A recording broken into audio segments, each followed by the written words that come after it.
Before we get into the rest of the episode, let's take a little trip back to Danielle from Storytelling's past and see what she has to say about some of our favorite examples of storytelling. 1 second. So, I'm here with this collection of DVDs that primarily my mother has built since the beginning of DVDs coming out. I think the very first DVD we bought was Shrek. And, I'm looking at some of my favorites here, like The Mummy, which is probably every millennial's wet dream. And that's actually The Mummy Returns. It still classifies. But we have classics here like Jumanji. This was great storytelling. There was practical effects.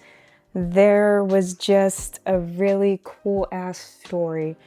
And this is what we grew up loving, right? This is the type of shit we need to get back to. Not duplicating it and remaking it, but being inspired by it and creating something new and amazing and just as cool in our own words and our own voices. Like the works of Jonathan Larson. And like the voices of the Chipmunks. This is one of my all-time favorite cartoon films, and I have passed it along to my nieces and nephews. Primarily my nieces are little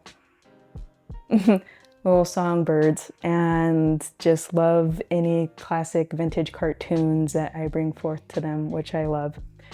But it's a great way to connect. The Chipmunk Adventure is something I still watch to this day because I love the adventure and I love the music and I love the story. One of my all-time favorites, the Iron Giant. I actually have an Iron Giant tattoo. That's how much I love this story. That's how much this story touched me.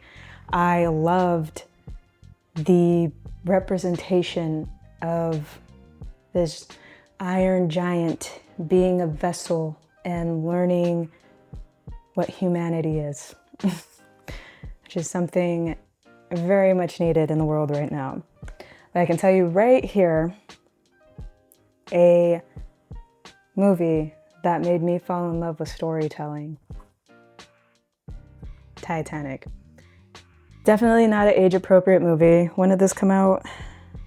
97. I was 7 years old when this movie came out. I loved it so much. I made my mother take me to the movies 2 more times after watching it in the theater. Made her take me 2 more times to the theater to go watch this movie.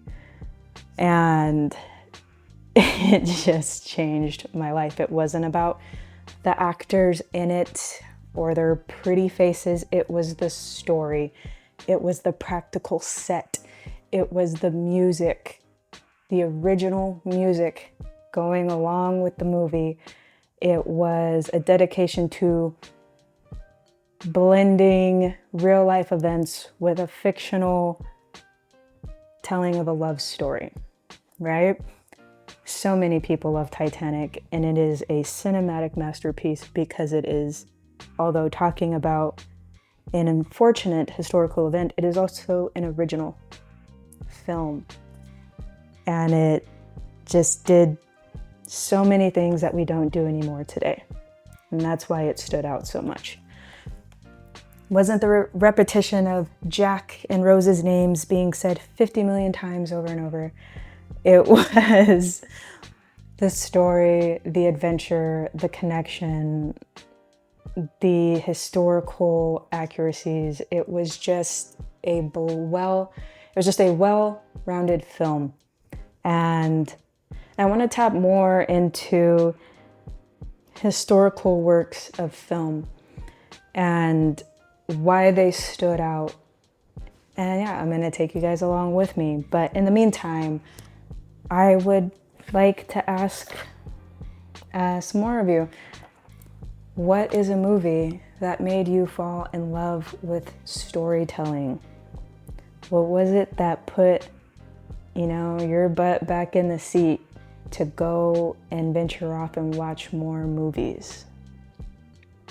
The floor is yours. Let me know.